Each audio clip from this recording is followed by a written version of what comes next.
Folks, I think it's time for another Genshin Impact challenge. But this time we leave the game to pick up our characters. We will let the gacha do that. As a twist, we will be allowed to use only 8 characters, which will be the very first ones we get from each element. But you would ask, hey Dean, that makes only 7 characters, what about the 8th one? Let me answer you. It's very simple, the 8th one will be the very first 5-star we pull, which counts for the standard banner ones too. The rules for this challenge are: we can use only characters we got through wishing. We can only use 3 and 4-star weapons. We can't co-op. And the goal is to complete the game using these random heroes. Simple enough, right? Of course the exception exists, for example when the game forces us to use a trial character, we will have to take the L. So if you guys don't have any questions, let's begin.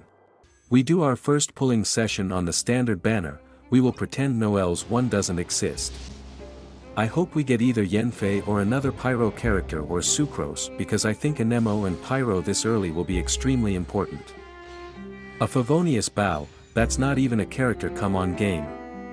Alright, second multi. Come on Sucrose, why not Xing Cho? He would be perfect for the Hydro spot. Don't tell me we won't get anyone again, please. Oh my, it's faruzan, ayo. I will take that.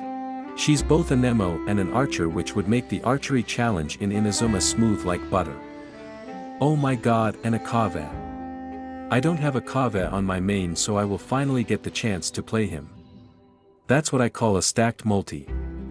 We can buy a few more pulls. I don't expect us to get anything, but let's throw some wishes.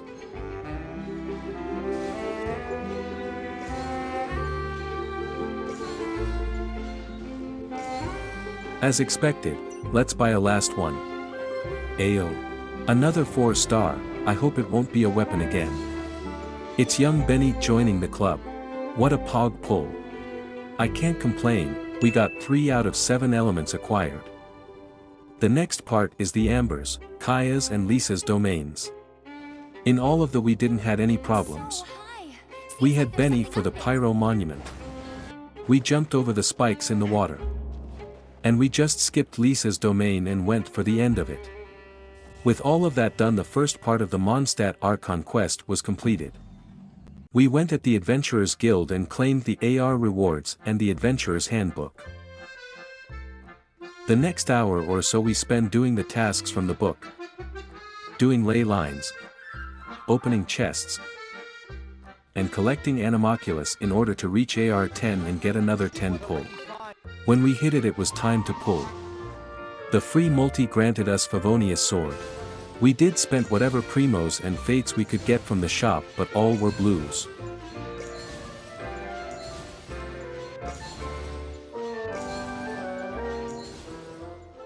At that AR we also unlocked the next part of the main story, so we went straight to Jean and started the quest. At Windrise we had to face our first mini-boss, the Eye of the Storm.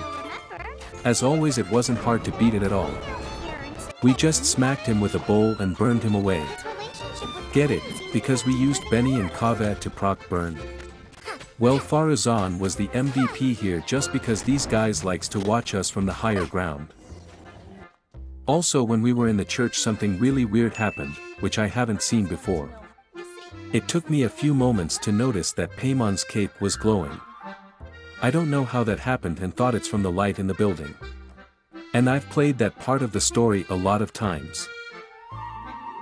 Moving on to the escaping part, I kinda messed up and didn't reach the acceleration circles at the Venti statue and chose to do it the harder way.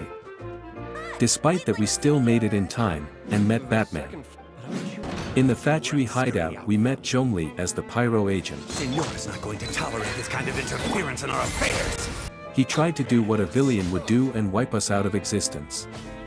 As the main character ourselves of this Genshin anime, he didn't stand a chance before our plot armor and we burned him instead.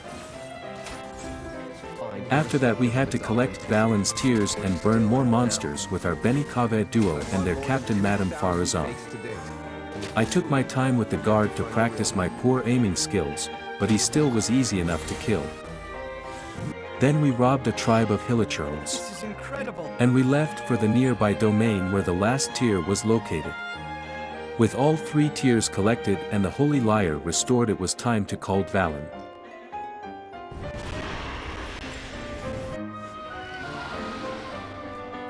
Another part of the Mondstadt arc is completed, and it was time to fuel my gacha addiction. It only took a few wishes till we got something different than blue. Rosaria joined our team.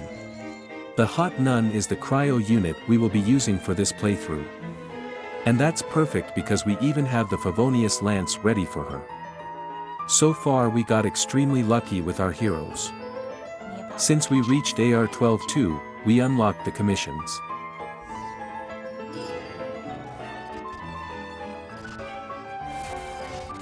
After completing them, it was time to call it a day and get some rest. Day 1 was a great start of this journey. We have full team and 3 of them even have Favonius weapons, only kaveh is the odd one for now. Grinding more AR EXP will be left for tomorrow, and hopefully we will be close to AR 18 so we could continue with the arc. It's already the next day and we just did the dailies and spent some resin. The plan for it is to do Amber's and Kaya's story quests because I don't think we will have any problems completing them. And ascending our characters and weapons because we are AR 15 right now. Let's begin. In the Amber's domain we performed the not so forgotten mechanic, which can be found in the last desert area with Soresh. Since we have Faruzan, the archers on the platforms were easy to deal with. Even Raptor and his group were posing no threat for us. For Kaya's quest you either need cryo or a Nemo unit to swirl the cryo on the cryo monuments. Well, good thing we got Rosa. In the domain there was a ruined guard which you can guess again was easy enough, and we completed the quest. After that we ascended our characters and weapons. For Faruzan we had to go to the desert to that, as kaveh was left for later. We also completed some trounce domains.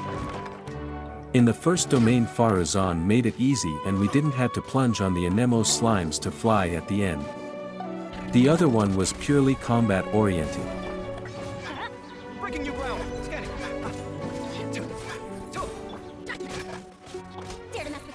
With the collected primo gems I decided it's time to pull. Which may not be the smartest decision I've made so far. Because we got the Genshin scammer.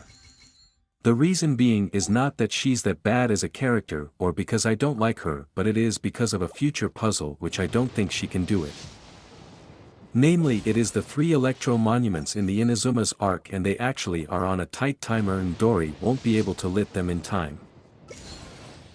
So we could go a reroll for the electro and a punishment for doing it, of course. If you guys have any other suggestions, please let me know. More of that topic in the next video. Anyways guys, time to call it a day. I think this may turn out to be a fun little challenge, and if you guys enjoyed it too, feel free to like and share this video. Don't forget to tell me what you think in the comments below. Thank you for watching and see you in the next one.